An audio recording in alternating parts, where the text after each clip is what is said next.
Recently supreme court में एक intense hearing special intensive revision को लेकर हुई, जहां पिटिशनर्स के स्ट्रॉन्ग आर्गुमेंट्स ने माहौल एकदम चार्ज कर दिया था। एक कंसर्न इस बात को लेकर भी देखने को मिला कि क्यों इलेक्शन कमीशन इतनी जल्दी हेस्टी तरीके से इस एक्सरसाइज को नेशन वाइड करवा रही है। एडवोकेट रामाचंद्रन ने बेंच से ये भी कहा था कि अगर SIR नेशन वाइड कंडक्ट करवाना है तो इलेक्शन कमीशन ऑफ इंडिया को proper application of mind use करना चाहिए था, क्योंकि ये सिमिलर टू बिहार SIR है, जहां ऑलरेडी इतना क्योस देखने को मिल गया है। साथ ही कुछ स्टेट्स ने ECI के SIR कंडक्ट करने के टाइमलाइन को लेकर भी ऑब्जेक्शंस रेज किए हैं। किसी स्टेट में ये एक्सरसाइज लोकल बॉडी इलेक्शन से कन्फ्लिक्ट कर रही है, तो कहीं पर ऑफिशियल्स की कमी है जो इस एक्सरसाइज को कंडक्ट कर सके। तो दर्शकों, जहां ऑलरेडी इतने मल्टीपल चैलेंजेस SIR 2.0 को लेकर देखने को मिल रहे हैं, वहीं एक रीसेंट डेवलपमेंट ने सबके होश उड़ा दिए जब पता चला कि इलेक्शन कमीशन ने एन्यूमरेशन फॉर्म फाइल करने की डेडलाइन को कुछ स्टेट्स में एक्सटेंड कर दिया है। वैसे तो इलेक्शन कमीशन का एन्यूमरेशन डेडलाइन एक्सटेंड करने का decision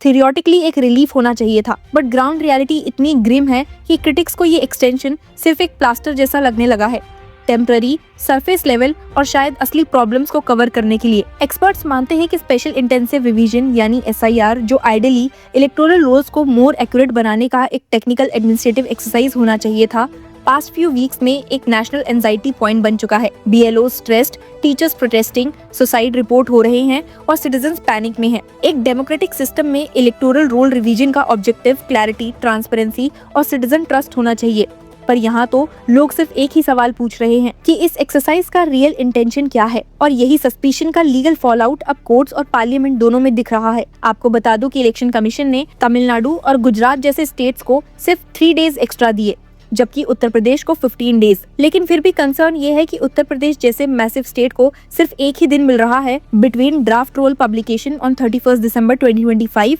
and qualifying date 1 January 2026। Critics का कहना है कि ये टाइमलाइन टेक्निकली सही हो सकता है, क्योंकि इलेक्शन कमीशन का अपना नोटिफिकेशन इन्यूमरेशन को 26 दिसंबर तक अलाउ करता है, बट पेपर एक्यूरेसी डेमोक्रेसी का सब्स्टिट्यूट नहीं हो सकता। लीगल डेवलपमेंट्स भी इस मिसट्रस्ट के पैरेलल में चल रही हैं। बिहार SIR के बाद जो 45 लाख डिलीशन सामने आए, उन्होंने नेशनल लेवल पर एक लीगल स्टॉर्म क्रिएट कर दिया।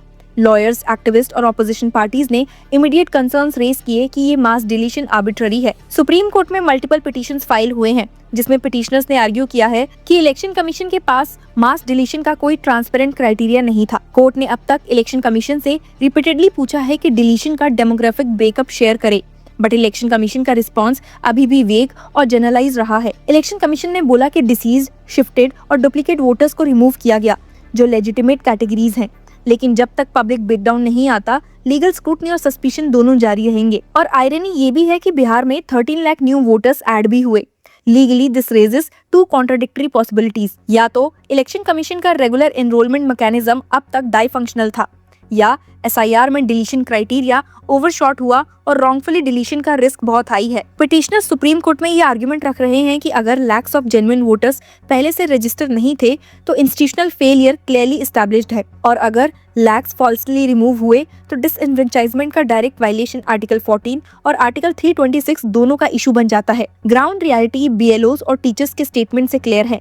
प्रेशर अनबियरेबल था, कॉन्ट्राडिक्टरी इंस्ट्रक्शंस मिल रहे थे और वेरिफिकेशन का वर्कलोड ह्यूमनली इम्पॉसिबल था। अहमदाबाद से लेकर लखनऊ तक टीचर्स ओपनली बोल रहे थे कि उनको कोएरिशन फेस करना पड़ा, लेकिन ऑफिशियल स्टांस हर जगह सेम था that no coercion has taken place.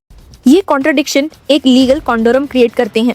Supreme court ने हियरिंग के दौरान कहा, if BLOs are overburdened, replacements may be done on a case by case basis. Experts की माने तो कोर्ट का ये स्टेटमेंट कंसोलिंग नहीं लगता।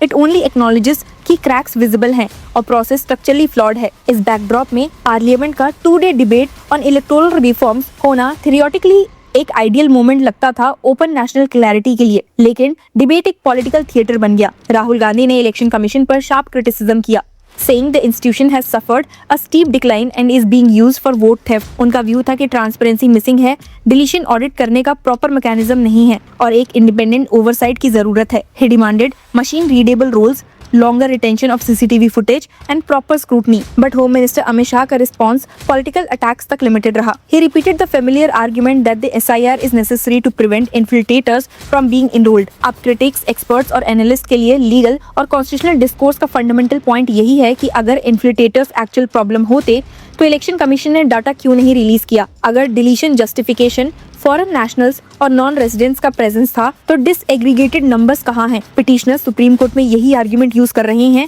कि ओपेसिटी इटसेल्फ इज अनकॉन्स्टिट्यूशनल। इस टेंशन के बीच एक और ट्विस्ट आया जब कुछ वीक्स पहले 272 एमिनेंट सिटीजन्स का ओपन लेटर रिलीज हुआ, जिसमें राहुल गांधी के रिमार्क्स को विनम्रनेस कहा गया और उनको एडवाइस किया गया फॉर्मल कंप्लेंट्स फाइल करने के लिए instead of questioning institutions publicly. Supporters कहते हैं the letter appears more performative than substantive. In democracy questioning institutions is not an insult but a right. और जब सिटीजन्स और एमपीज क्वेरीज रेज कर रहे हैं तो इंस्टीट्यूशंस का ड्यूटी होता है ट्रांसपेरेंसी शो करने का, not moral lecturing. Legal circles में अब सीरियस डिस्कशंस हो रहे हैं around whether mass electoral roll revisions without adequate safeguards violate constitutional guarantees of equality, non-arbitrariness and democratic participation. Senior advocates supreme court में argue कर रहे हैं कि इलेक्शन कमीशन का SIR ironically reverse impact create कर रहा है। Vulnerable groups जैसे माइग्रेंट्स, वुमेन और माइनॉरिटीज को सिस्टमैटिकली डिसएडवांटेज कर रहा है। कोर्ट के सामने डाटा प्रेजेंट किया गया जिसमें माइग्रेंट लेबर हब्स में मैसिव डिलीशंस हुई और ग्राउंड वेरिफिकेशन फ्लॉड था। सबने नोट किया है कि सुप्रीम कोर्ट का एटीट्यूड कॉशियस बट अलर्ट है। कोर्ट ने रिपीटेडली कहा है कि इलेक्टोरल रोल्स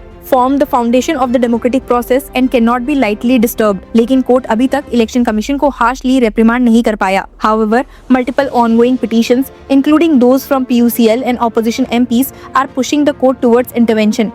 आर्टिकल 324 का स्कोप भी एक बार फिर नेशनल लीगल डिबेट का सेंटर बन रहा है। How far can the election commission go without crossing constitutional limits? Petitioner का आर्गुमेंट है that election commission's plenary powers are not absolute, they must operate within constitutional morality. Parliamentary debate का outcome तो zero था। Neither government nor election commission provided any roadmap or clarification. Critics का कहना है कि public faith unlimited नहीं होता।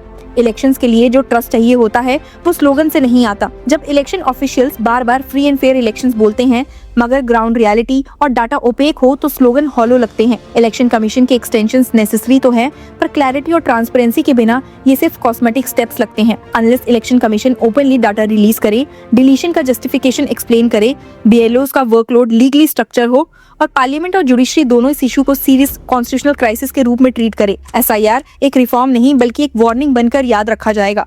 एक ऐसा मोमेंट जब इंडिया का इलेक्टोरल डेमोक्रेसी पब्लिक ट्रस्ट से थोड़ा और दूर चला गया है। इंडिया की डेमोक्रेसी का रियल बैकबोन सिर्फ लॉज, नोटिफिकेशन और डेडलाइंस नहीं होते, पब्लिक का फेथ भी होता है।